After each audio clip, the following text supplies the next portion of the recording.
आणि प्रतीक तुम्हाला पाठवले ते साहेबांना सेंड करा. फोटो बघा नवीन नाही फोटो त्यांच्या मोबाईलवर सगळे 13 फोटो आहेत, 13च्या 13 पाठवा. तर साहेब त्या ठिकाणी जो पुतळा बनला आणि त्या पुतळ्याचे काय दोष आहेत का हे बघण्यासाठी बैठक झाली इथे दिल्लीला गाझियाबादला.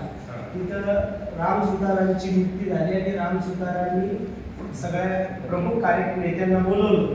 त्यात आम्ही पण गेलेलो आणि त्या ठिकाणी गेल्याच्या नंतर त्या ठिकाणच्या पुतळ्यामध्ये दोष काय काय आहे हे त्या ठिकाणी दिलेच नाही, तर फोटोग्राफी दिली की मंत्रालयाच्या समोर जो उभा आहे बाबासाहेबांचा पुतळा हा त्यांच्या मुलाने चॉईस केलेला पुतळा आहे म्हणून आमची भैयासाहेबांनी, तर बाबासाहेबांच्या मुलांनी बनवलेलाच पुतळा हा अंतिम करावा, म्हणजे याच्यात कुणाकडे ऑब्जेक्शन घेण्याचं कारणच येत नाही असं सगळं इनडायरेक्टली सांगितलं.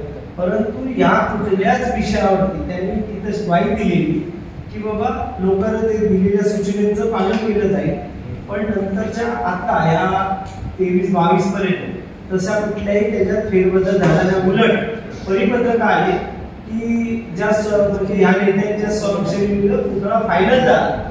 मग कार्यकर्त्यांमध्ये रोष तयार झाला की बाबा तिथं सूचना देण्यासाठी बोलवलेलं, सूचना दिल्या आणि सूचनाचं न करता डायरेक्ट डिक्लेअर केलं.